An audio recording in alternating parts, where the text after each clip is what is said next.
nous avons rendu visite à la maison de ma belle-mère pour Thanksgiving avec notre fils adopté de 8 ans qui utilise un fauteuil roulant. Depuis la cuisine, j'ai entendu des voix. Belle-mère, pourquoi adopter un enfant en fauteuil roulant? Es-tu stupide? Mon mari, la vraie raison pour laquelle nous l'avons adopté est... Quand j'ai entendu la suite, mon sang s'est glacé. J'ai pris mon fils et j'ai fui la maison pour ne jamais revenir. Avant de commencer l'histoire, n'oubliez pas de laisser un like et de vous abonner à la chaîne pour voir plus d'histoires comme celle-ci. Dans une maison blanche de style colonial, située dans un quartier résidentiel du Massachusetts, Olivia Harrison sirotait son café matinal en contemplant le jardin par la fenêtre de la cuisine.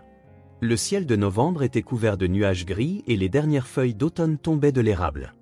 Infirmière à l'hôpital pour enfants de Boston, elle y avait bâti une carrière de 10 ans. Plus que tout, elle aimait voir le sourire des enfants et jouissait de la confiance de ses collègues comme des familles de ses patients. « Bonjour, maman. » En se retournant, elle vit Lucas, 8 ans, apparaître dans la cuisine dans son fauteuil roulant. L'adorable garçon aux cheveux bruns et aux yeux ambrés arborait son sourire amical habituel. Olivia s'agenouilla pour se mettre à la hauteur de son fils et déposa un baiser délicat sur son front. « Bonjour, mon prince. À quoi allons-nous jouer aujourd'hui? Je vais regarder des magazines de voitures avec papa. Il cherche une nouvelle voiture accessible en fauteuil roulant. » Les yeux de Lucas pétillaient. Il était né avec une malformation de la colonne vertébrale qui le laissait paralysé des membres inférieurs, mais sa vivacité d'esprit et sa curiosité intellectuelle charmaient tout le monde. Olivia se souvenait du jour où son mari, Daniel, et elle l'avaient adopté, 3 ans plus tôt. À cette époque, Olivia était épuisée par 5 années de traitement contre l'infertilité. Les innombrables tests, les traitements et la déception qui revenaient chaque mois avaient usé son corps et son esprit. C'est alors que son mari Daniel, consultant en assurance, lui avait suggéré l'adoption. « Tu aimes les enfants, n'est-ce pas?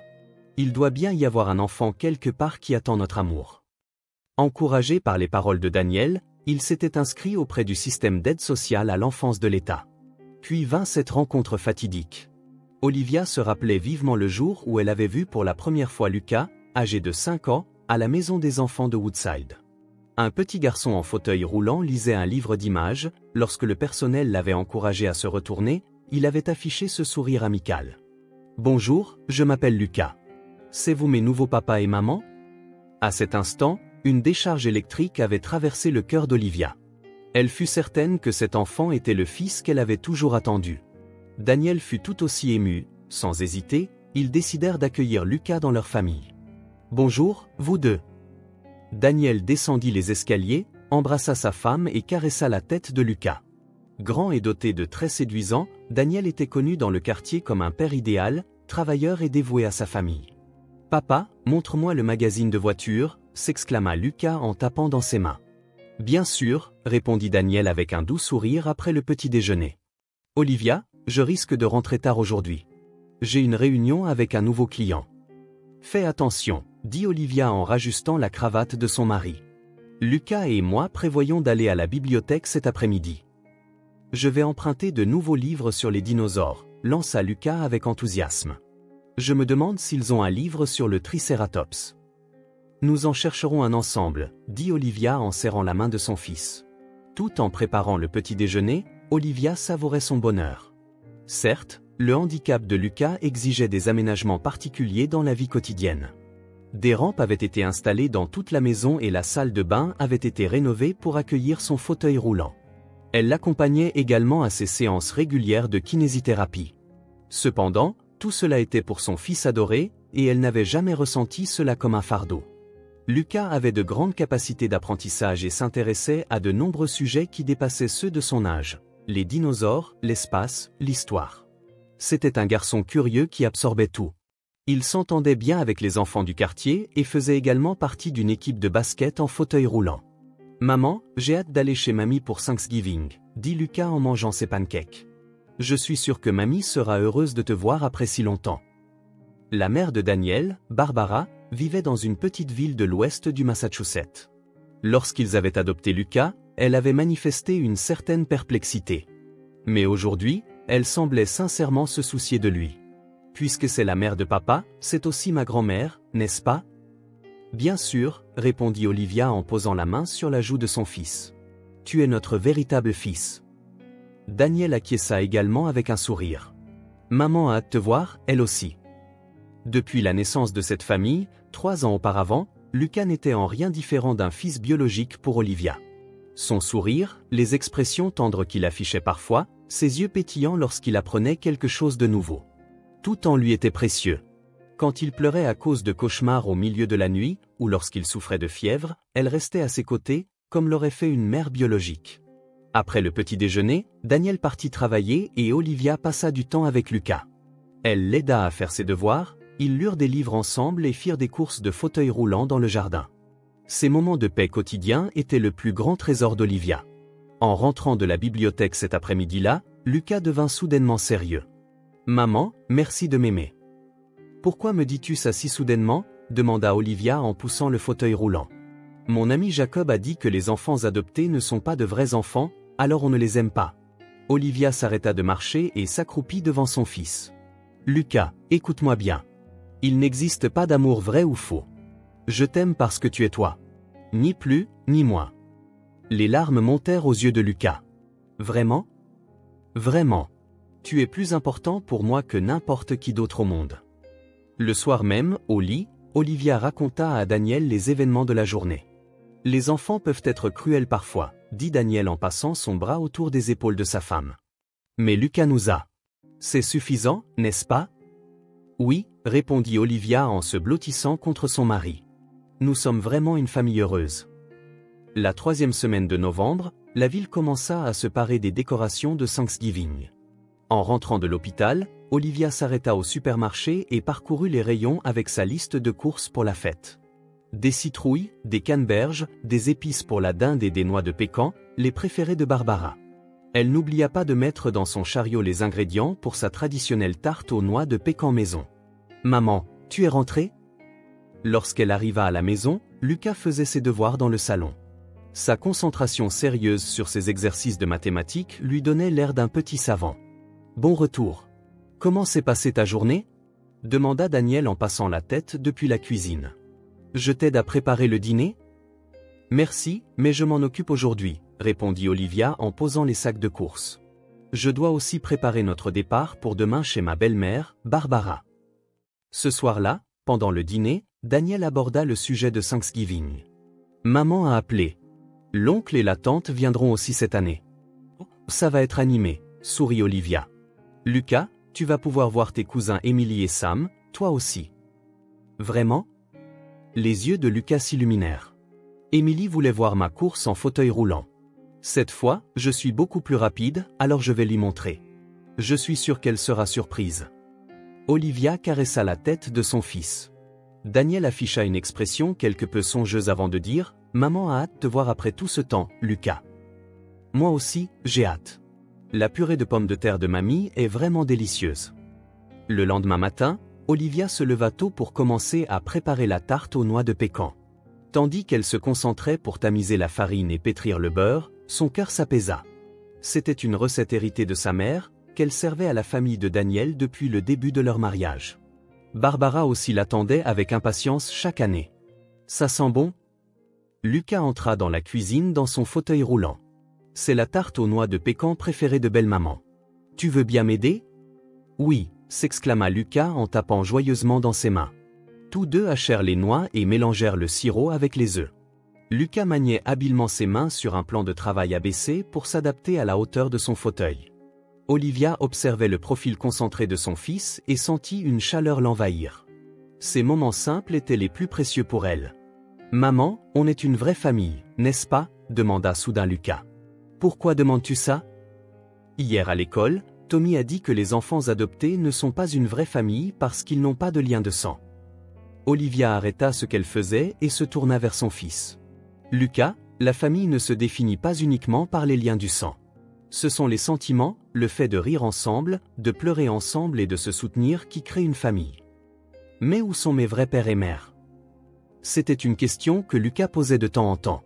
Olivia y avait toujours répondu le plus honnêtement possible, en fonction de son âge. « Tes parents biologiques t'aimaient, mais ils ne pouvaient pas t'élever. C'est pourquoi tu es venu à nous. C'était le plus beau cadeau de Dieu. » Après un moment de réflexion, Lucas sourit. « Je suis content de vous avoir rencontrés, toi et papa. » Nous aussi, dit Olivia en serrant son fils dans ses bras. L'après-midi, en faisant les valises pour Thanksgiving, Olivia prépara également un album photo de famille. C'était un album rempli de 3 années de souvenirs depuis l'arrivée de Lucas. La première photo qu'ils avaient prise ensemble, les matchs de basket en fauteuil roulant, les fêtes d'anniversaire, le Thanksgiving de l'année précédente. Chaque photo débordait de bonheur. On emporte ça aussi, dit Lucas en apportant un dessin qu'il avait fait. L'image, intitulée « Ma famille », montrait un garçon en fauteuil roulant et ses parents se tenant la main en souriant. C'est magnifique. Je pense que belle-maman sera ravie aussi. Le soir, lorsque Daniel rentra à la maison s'anima des préparatifs du voyage. Il descendit une grande valise de l'étage et se prépara à charger les bagages dans la voiture. « Partons tôt demain matin », dit Daniel. « Maman commence à préparer le repas dès l'après-midi, nous devrions l'aider. » « Je l'aiderai aussi, » répondit Olivia. « Lucas pourra jouer avec ses cousins, je suis sûr que ce sera un Thanksgiving amusant. » Cette nuit-là, après avoir couché Lucas, Olivia et Daniel discutèrent au lit. « Lucas a posé des questions sur sa naissance ces derniers temps, » dit Olivia. « Je vois. Il a 8 ans maintenant. C'est naturel d'avoir ces questions, mais il est encore trop jeune pour tout lui dire, n'est-ce pas ?» Daniel regarda sa femme dans l'obscurité. « Oui. Quand le moment viendra, il sera capable de comprendre. »« Tu es vraiment un père si gentil, » dit Olivia en tenant la main de son mari. « Lucas te considère comme son vrai père. »« Et je le considère comme mon vrai fils, » répondit Daniel d'une voix basse, comme s'il réfléchissait à quelque chose. Le matin du départ, Lucas se réveilla tôt, excité. Il enfila son pull bleu préféré et rangea des livres et des jeux dans le sac de son fauteuil roulant. « Maman, je devrais prendre mon appareil photo aussi ?»« Bien sûr. Prenons beaucoup de photos. » Après le petit déjeuner, ils montèrent tous les trois dans la voiture. Le fauteuil roulant de Lucas fut solidement attaché à l'arrière, et il s'assit derrière le siège passager. La tarte aux noix de pécan maison d'Olivia fut placée dans une boîte spéciale et soigneusement chargée dans la voiture. Une fois sur l'autoroute, Lucas se mit à chanter. Il avait apparemment appris une chanson de Thanksgiving à l'école et l'interprétait de sa voix joyeuse. Olivia chanta avec lui. Daniel se concentrait sur la conduite, mais jetait de temps en temps un regard souriant à son fils dans le rétroviseur. « Papa, on pourra faire un bonhomme de neige dans le jardin de mamie ? Je me demande. Il n'y aura peut-être pas encore assez de neige accumulée. Alors jouons avec les feuilles mortes. C'est amusant de foncer dans les tas de feuilles avec mon fauteuil. » En regardant le paysage automnal défiler par la fenêtre, Olivia se sentit heureuse. Ce trajet en famille décontracté, le rire de son fils, les mots gentils de son mari. Tout semblait parfait. « Maman, je suis un enfant heureux, n'est-ce pas ?» dit soudain Lucas. « Pourquoi dis-tu ça ? » « Parce que j'ai maman et papa. Certains de mes amis n'ont pas de père, et d'autres ont des mères qui travaillent tout le temps et ne peuvent pas passer de temps avec eux. Moi, j'ai maman et papa, alors je suis très heureux. » Olivia se retourna et prit la main de son fils. « Nous sommes heureux parce que nous t'avons, nous aussi. » « C'est vrai, » acquiesça Daniel. « Nous sommes une famille parfaite. » La voiture continua sa route sur les routes de campagne colorées par les feuilles d'automne. Il devait arriver dans la ville où vivait Barbara dans environ 1 heure. Lucas, appuyé contre la fenêtre, contemplait le paysage extérieur en murmurant doucement « Maman, ça aurait été mieux si j'avais pu courir comme les enfants normaux ?» Cette question serra le cœur d'Olivia. D'habitude, son fils était rarement pessimiste quant à son handicap. Au contraire, il semblait maîtriser son fauteuil roulant et l'accepter comme une partie de sa personnalité. « Lucas, » dit doucement Olivia. « Tu es parfait tel que tu es. Courir n'est pas tout. Tu as tes propres qualités merveilleuses. » « Vraiment ? » ?»« Vraiment. Tu es plus gentil, plus intelligent et plus intéressant que n'importe qui d'autre. Et surtout, tu es mon précieux fils. » Lucas sourit, satisfait, et reporta son attention sur le paysage extérieur. La voiture fut de nouveau enveloppée d'une atmosphère paisible. « Quand on est tous ensemble, n'importe quel endroit est amusant, » dit Lucas. « C'est vrai, » répondit Olivia. « Quand on a une famille, n'importe où peut être une maison. » La voiture poursuivit sa route vers sa destination, et Lucas fredonnait joyeusement sur le siège arrière. La maison de Barbara était une demeure victorienne construite sur une colline dans une petite ville de l'ouest du Massachusetts. Avec ses murs blancs, ses cadres de fenêtres verts et ses décorations d'automne sur le large porche, elle ressemblait trait pour trait à une scène de Thanksgiving de carte postale. Lorsque la voiture s'engagea dans l'allée de gravier, Lucas colla son visage contre la vitre avec excitation. « Waouh, c'est la maison de mamie. Le jardin est si grand. Tu viens ici chaque année, dit Olivia en souriant. Mais à chaque fois, je trouve que ça ressemble à un château. » La porte d'entrée s'ouvrit et Barbara apparut. À 58 ans, elle avait la prestance digne d'une ancienne institutrice. Ses cheveux gris étaient soigneusement coiffés et elle portait un gilet bleu marine. « Daniel, Olivia, Lucas, merci d'être venus. » Barbara descendit les escaliers, serra d'abord Daniel dans ses bras, puis échangea une légère étreinte avec Olivia. Ensuite, elle s'accroupit devant Lucas et l'embrassa sur la joue. « Mamie, j'ai lu plein de nouveaux livres.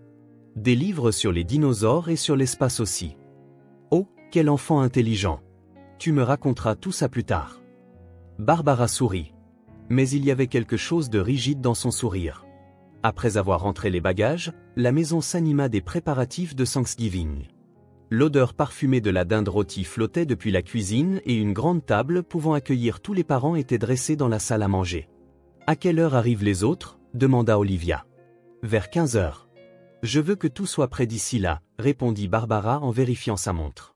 Olivia, repose-toi dans le salon, s'il te plaît. Daniel, pourrais-tu m'aider un peu? Bien sûr, mère. Olivia accepta avec gratitude la proposition de sa belle-mère et décida de passer du temps avec Lucas dans le salon. Lucas étala son livre sur les dinosaures et se concentra sur sa lecture, le volume de la télévision baissé.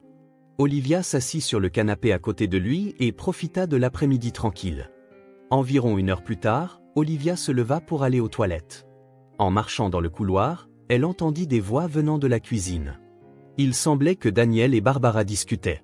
Au début, elle n'y prêta pas attention, mais la voix de Barbara devint un peu plus forte et des mots parvinrent à ses oreilles. À propos de cet enfant, les pas d'Olivia s'arrêtèrent. Cet enfant semblait désigner Lucas. Honnêtement, je n'arrive pas à comprendre qu'on adopte un enfant en fauteuil roulant. Daniel, à quoi pensais-tu? Le cœur d'Olivia commença à s'emballer. Elle n'aurait jamais pensé que Barbara puisse dire de telles choses. Mère, tu parles trop fort, entendit-elle la voix de Daniel. Mais c'est la vérité, n'est-ce pas? Il y a plein d'enfants en bonne santé, alors pourquoi choisir délibérément un enfant handicapé? Tu devras t'occuper de lui pour le reste de ta vie, tu sais. Olivia s'appuya contre le mur. Les paroles de sa belle-mère lui transperçaient le cœur. Cependant, les mots qu'elle entendit ensuite de la bouche de Daniel allaient bouleverser son monde jusqu'à ses fondations. En fait, mère, il y a une vraie raison pour laquelle nous avons pris cet enfant. Une vraie raison? Cet enfant est le fils illégitime d'un homme très riche. Olivia eut le souffle coupé. Elle ne comprenait pas ce qu'il disait. Pas possible. La surprise se mêlait à la voix de Barbara. Je l'ai découvert grâce à mes recherches. Le vrai père de cet enfant était le fondateur d'une société informatique, un des premiers investisseurs de Microsoft. Il est mort dans un accident il y a 3 ans, mais il avait créé un fonds fiduciaire secret. Quand Lucas aura 18 ans, il héritera de 50 millions de dollars. Les genoux d'Olivia commencèrent à trembler. Elle ne pouvait pas accepter ce que son mari disait comme étant la réalité. 50 millions de dollars? C'est vrai? Oui. J'étais détective privé avant, donc j'étais doué pour dénicher ce genre d'informations. En tant que père adoptif, je peux obtenir le contrôle de la gestion de ses biens. De plus, comme cet enfant est en fauteuil roulant, il ne peut pas s'échapper et je pourrai contrôler ses biens en tant que tuteur même après sa majorité. Olivia se plaqua le dos contre le mur, sa respiration devenant superficielle. Le sang se retira de son visage face au calcul froid de son mari. Mais est-ce qu'Olivia est au courant? Bien sûr que non. Elle pense qu'elle aime vraiment cet enfant. C'est bien pratique pour nous. Je vois. Alors je comprends. Mais si Olivia le découvre? Elle ne le découvrira pas. C'est une infirmière, elle est absorbée par les soins à donner à l'enfant. Elle ne pense jamais à l'argent. Barbara se mit à rire. Tu es vraiment intelligent. Je ne comprenais pas au début. Mais si c'est le cas, je suis convaincu. Si on considère ça comme un investissement sur 15 ans, ce n'est pas cher. Le handicap de cet enfant est aussi pratique pour nous. Un enfant normal deviendrait indépendant à l'âge adulte. Mais avec un fauteuil roulant, nous avons une raison de nous occuper de lui à vie. C'est vrai. Et cet enfant a l'air obéissant, donc il sera facile à manipuler. Olivia pressa sa poitrine, ressentant une nausée. Le fait que son mari bien-aimé ne voit son fils adoré que comme une source d'argent lui donnait l'impression de perdre pied avec la réalité. Mère, c'est un secret absolu. N'en parle jamais à Olivia. Je comprends. Mais ces frais médicaux doivent être coûteux, non? C'est déjà calculé. Les intérêts du fonds fiduciaire s'élèvent à eux seuls à environ 2 millions de dollars par an. Les frais médicaux ne sont rien à côté de ça. Quelle intelligence, Daniel. Je suis fier de toi. Olivia couvrit sa bouche avec sa main et pleura en silence. L'amour de son mari auquel elle avait cru pendant 3 ans, les liens familiaux, tout était faux. Elle avait pensé qu'au moins l'amour pour Lucas était réel, mais pour son mari, il n'était rien de plus qu'un objet d'investissement. Au fait, quelle est l'étendue du handicap de cet enfant? Il ne peut pas marcher du tout? Demanda Barbara. En fait, c'était une paralysie légère, mais j'ai limité sa kinésithérapie et je ne l'ai pas laissé utiliser d'aide à la marche. C'est plus facile de le contrôler s'il est entièrement dépendant du fauteuil roulant. À ces mots, la colère d'Olivia atteignit son paroxysme. Son mari avait intentionnellement entravé la guérison de Lucas. Elle comprenait maintenant pourquoi Daniel disait toujours « Le médecin dit que c'est impossible » et le faisait abandonner lorsque Lucas disait parfois « J'ai l'impression que mes jambes pourraient bouger un peu ». Je vois. Mais si cet enfant grandit et fait ses propres recherches? On s'en occupera le moment venu. Il reste encore 10 ans avant ses 18 ans. Je prendrai diverses mesures. Olivia recula silencieusement dans le couloir et retourna au salon. Lucas continuait de lire son livre, ignorant son agitation. « Maman, ce dinosaure est incroyable. Il est plus grand que le Tyrannosaurus Rex. »« Vraiment? C'est incroyable, » répondit Olivia d'une voix tremblante. Lucas leva les yeux. « Maman, ça va? Tu es toute pâle. »« Je suis juste un peu fatigué. »« Ça va. » Cependant, la décision d'Olivia était prise. Elle devait s'échapper de cette maison, de cette fausse famille, avec son fils bien-aimé, et ce le plus vite possible. « Lucas, » dit-elle doucement. « Une urgence est survenue. Nous devons rentrer immédiatement. »« Quoi? Mais et Thanksgiving? » ?»« Je suis désolé. C'est vraiment une urgence. » Olivia poussa le fauteuil roulant de Lucas avec des mains tremblantes et se dirigea vers l'entrée. Daniel et Barbara sortirent de la cuisine. « Olivia, où vas-tu » demanda Daniel avec un visage surpris. « J'ai reçu un appel d'urgence de l'hôpital. Je dois y retourner immédiatement. Mais aujourd'hui, c'est Thanksgiving. »« Je suis désolé, Barbara. Je reviendrai une autre fois. » Olivia installa son fils dans la voiture et chargea précipitamment les bagages. Daniel la suivit, mais elle démarra le moteur. « Olivia, que se passe-t-il » ? « Je t'expliquerai plus tard. » La voiture dévala la route de gravier, laissant la maison de Barbara derrière elle. Lucas était confus, mais resta silencieux, sentant l'attitude sérieuse de sa mère. « Maman, c'est vraiment le travail à l'hôpital ?»« Oui, Lucas. C'est une affaire très importante. » Des larmes débordèrent des yeux d'Olivia. Cependant, ce n'étaient pas des larmes de tristesse, mais des larmes de colère et de détermination. Olivia conduisit toute la nuit en direction de Hartford, dans le Connecticut, où vivaient ses parents. Lucas dormait sur le siège arrière, marmonnant parfois dans son sommeil. Voir le visage innocent de son fils endormi dans le rétroviseur renforça la résolution d'Olivia. Elle était prête à affronter n'importe quelle difficulté pour protéger cet enfant. Lorsqu'ils arrivèrent chez ses parents à 2 heures du matin, ils furent surpris de les accueillir. Richard et Margaret Kennedy sentirent immédiatement la gravité de la situation en voyant le visage pâle de leur fille. « Olivia, que s'est-il passé » demanda sa mère Margaret avec inquiétude. « Je vous expliquerai plus tard. Pouvez-vous coucher Lucas pour l'instant » Son père, Richard, prit Lucas dans ses bras et le porta dans la chambre d'amis. Dans les bras de l'ancien directeur de lycée, Lucas continua de dormir paisiblement. Lorsqu'elle raconta à ses parents la conversation entre Daniel et Barbara, ils restèrent sans voix. Margaret, en particulier, versa des larmes et s'indigna, « Cet homme a trompé cet enfant depuis le début. »« Demain. »« Non, dès ce matin, contactons un avocat, » dit Richard. « Je connais une excellente spécialiste du droit de la famille. » Le lendemain matin, avant que son fils ne se réveille, Olivia rencontra l'avocate Sarah Wilson. Elle était réputée comme une avocate compétente, spécialisée dans le droit de la famille et la protection de l'enfance. D'après ce que j'ai entendu, cela pourrait potentiellement constituer à la fois une escroquerie et une maltraitance d'enfants, déclara Sarah avec une expression sérieuse.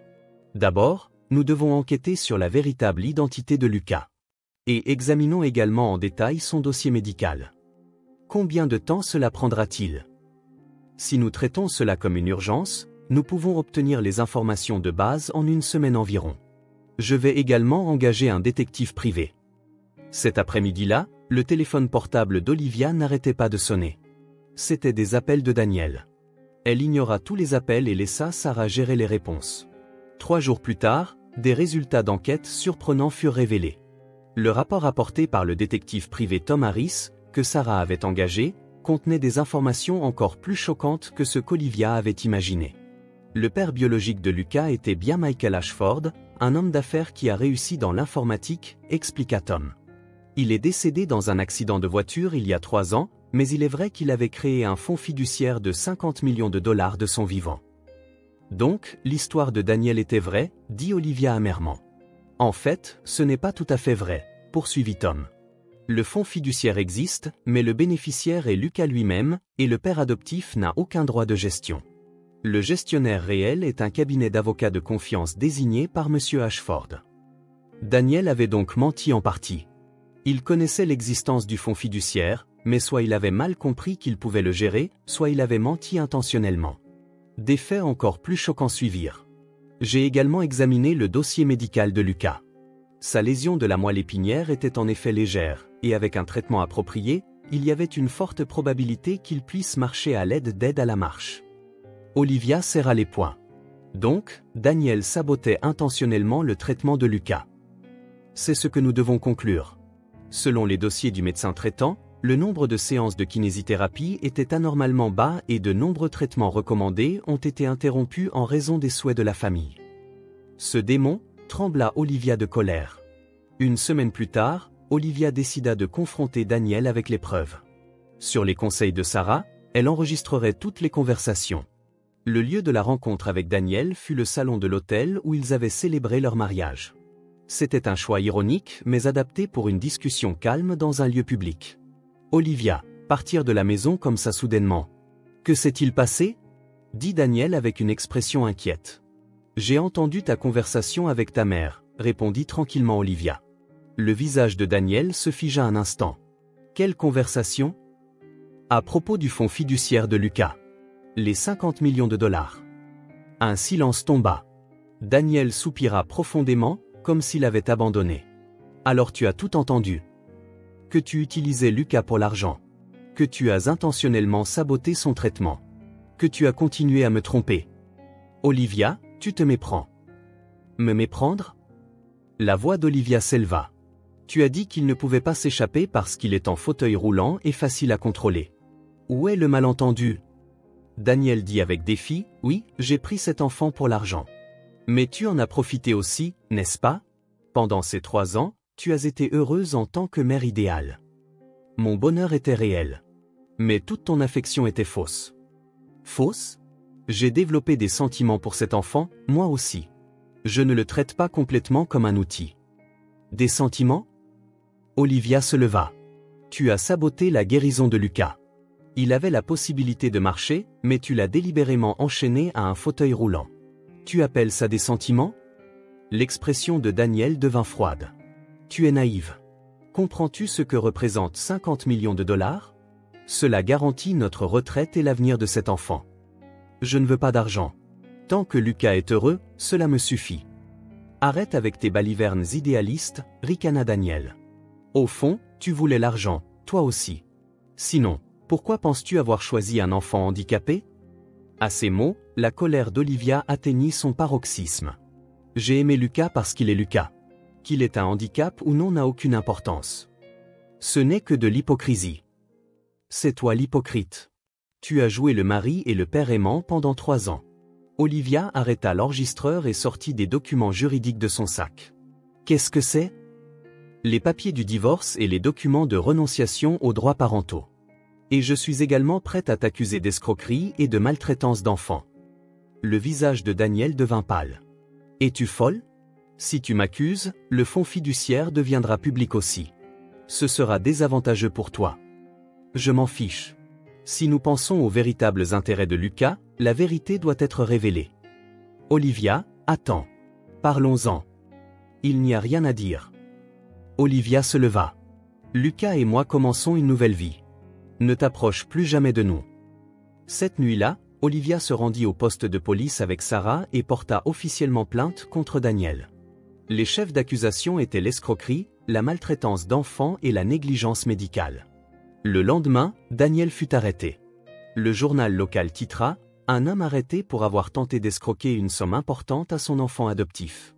Cependant, le plus important pour Olivia était d'obtenir la garde exclusive de Lucas. Le tribunal reconnut les actions de Daniel comme une maltraitance infantile extrêmement malveillante et le dépouilla de tous ses droits parentaux.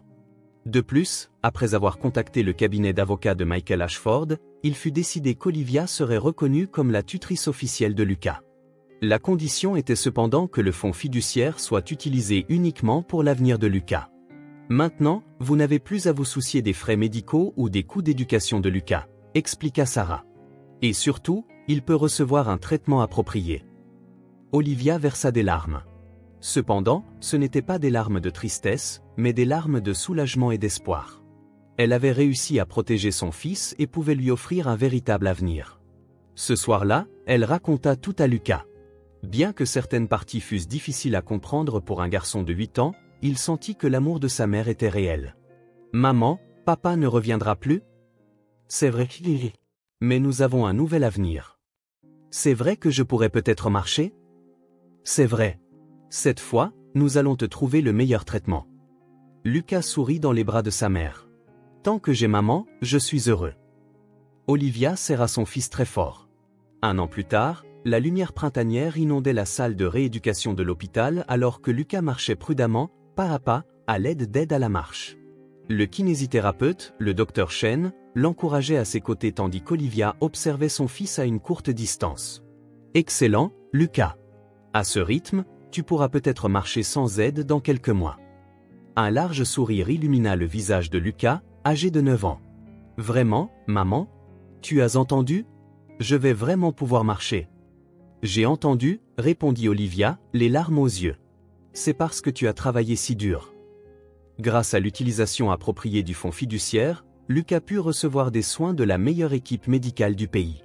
Chirurgiens orthopédistes, neurologues, kinésithérapeutes, ergothérapeutes et même des conseillers psychologiques. Divers spécialistes formèrent une équipe pour soutenir sa guérison. Olivia suivait également un nouveau chemin dans la vie. Elle quitta sa vie à Boston et commença à travailler comme infirmière dans une clinique pédiatrique spécialisée dans le Connecticut. Bien que son salaire fût inférieur à celui d'avant, elle avait plus de temps à consacrer à Lucas. Et surtout, elle était ravie de vivre une vie authentique. « Maman, tu viens bien à la présentation de l'école demain, n'est-ce pas ? » « Bien sûr. Je te l'ai promis, non ? » Le lendemain, le gymnase de l'école primaire de Lucas était en effervescence pour la présentation de printemps. Les enfants se relayaient pour présenter une personne qu'ils respectaient sur le thème « Mon héros ». Quand ce fut le tour de Lucas, il monta sur scène à l'aide de ses béquilles. Des applaudissements chaleureux s'élevèrent du public. « Mon héros, c'est ma maman. » La voix claire de Lucas résonna dans le gymnase. Olivia joignit les mains dans l'assistance. « Maman et moi n'avons pas de lien de sang, mais c'est ma vraie maman. Elle m'a aimé depuis que je suis petit et elle m'a protégé des méchantes personnes. » La salle devint silencieuse. Lucas continua sur un ton étonnamment mature pour son âge. « Au début, je ne pouvais pas marcher, mais maman a dit, « Tu es parfait tel que tu es. » Plus tard, nous avons découvert que je pourrais peut-être marcher, et maintenant je m'entraîne. Maman s'est battue contre de nombreuses difficultés pour moi. Les larmes débordèrent des yeux d'Olivia. Je pense que la vraie famille, ce n'est pas une question de lien du sang. Je pense que la famille, c'est s'aimer et se soutenir les uns les autres. Maman est la plus grande héroïne du monde pour moi. Lorsque la présentation se termina, la salle fut envahie par un tonnerre d'applaudissements. Lucas descendit de la scène et se dirigea vers Olivia en s'aidant de ses béquilles. « Maman, je t'aime. » En disant cela, il se leva sur ses propres jambes et serra Olivia dans ses bras. À cet instant, ils devinrent complètement de vrais parents et enfants, tant sur le plan légal qu'émotionnel. Quelques mois plus tard, une lettre arriva pour Olivia. C'était une demande de visite de Daniel, qui était en prison. Cependant, Olivia refusa sans hésiter. Il n'y avait plus besoin de regarder en arrière. Sa belle-mère, Barbara, bien que les preuves de sa complicité avec Daniel fussent insuffisantes pour des poursuites, ne put supporter les regards accusateurs de la communauté et déménagea dans un autre État. Olivia ne la détestait pas. Au contraire, elle était heureuse d'avoir appris la vérité. Un soir d'été, Olivia et Lucas se promenaient dans le parc du quartier. Lucas pouvait maintenant marcher sans aide et même parfois courir. « Maman, on est heureux, n'est-ce pas ? Nous le sommes vraiment. Quand je serai grand, je veux devenir médecin. Je veux aider les enfants qui ont des problèmes comme moi. C'est un rêve merveilleux. Je suis sûr qu'il se réalisera. » Le fonds fiduciaire de Lucas n'était utilisé que pour ses frais médicaux et d'éducation. Olivia ne l'utilisa jamais à des fins personnelles et gérait strictement toutes les dépenses. C'était pour que, lorsque Lucas deviendrait adulte, il puisse décider lui-même de l'utilisation de ses biens. Alors que le soleil se couchait, la mère et le fils rentrèrent chez eux main dans la main. « Maman, on passe Thanksgiving chez papy et mamie cette année, n'est-ce pas ? » « Oui. Cette fois, nous pourrons vraiment célébrer avec gratitude. » Olivia avait réalisé quelque chose. La vraie famille ne dépend ni des liens du sang ni de la loi. Le cœur qui aime un enfant sans condition et ne souhaite que son bonheur et son épanouissement crée une famille. Et peu importe les difficultés qui surviennent, l'amour peut les surmonter. Lucas serra la main de sa mère en retour et continua de marcher vers la maison avec un sourire radieux. Un avenir plein d'espoir s'étendait devant eux. Apprendre la vérité avait été douloureux, mais grâce à cela, ils avaient pu obtenir une véritable liberté et un vrai bonheur.